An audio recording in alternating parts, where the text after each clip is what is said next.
SmartGeometry is a platform and a network where academia, professionals and industry and software developers can really come together and work together really on projects and in a very active way for 4 days. And then after these 4 days, which is a really intensive period, we talk about it and discuss it for another 2 days. And that's basically what the conference is, to reflect on what happened 4 days before. The challenge this year is material intensities. I think if we kind of look back for a couple of years, in Barcelona we were talking about working prototypes, looking at how can we as an architect be engaged in fabrication and prototyping some of these fabrication processes.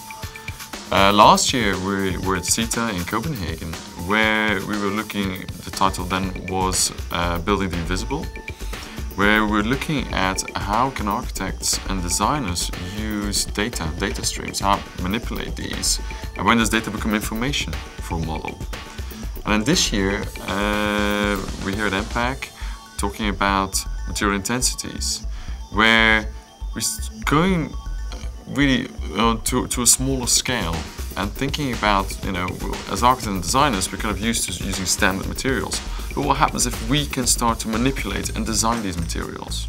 Well, I think the future is that as an architect, you will have much more control over materials themselves. We can see it happening in other fields, often at a much smaller scale, right? But I think it's only time until that really reaches us, and we're just here now as SmartGeometry thinking about that and being ready when all these things become available. Well, it's been tremendous support that we got from Bentley, because they've been our partner from the beginning, and they're much more than a sponsor actually.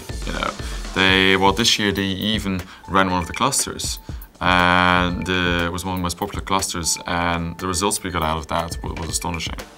The interesting thing about the Bentley cluster is that they looked at optimization, but multi-facets of optimization. In architecture, we often only look at one facet at a time, and there they actually really started to combine these optimizations and then looking at a field, as a solution field or a solution space.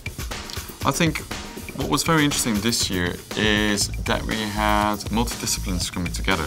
I remember one of the clusters, actually we had 2 architects working with a material scientist and an artist together. And the thing that they brought together was the material. They all worked with ceramics, but in that cluster they were able to kind of explore it all with their own ideas and their own takes on it. Bentley also supported us not only by being a partner and a sponsor, but also with some experts that were able to kind of go with the different sets of clusters and really be part of it and help them out. I think what is great about SmartGeometry is that the responses we get from people. Many people come up to me and say, like, this is such a unique event. There's nowhere else in the world that we can go and do this and collaborate with all these different people. So I think the next thing is to really broaden it out and to make it known to many, many more people.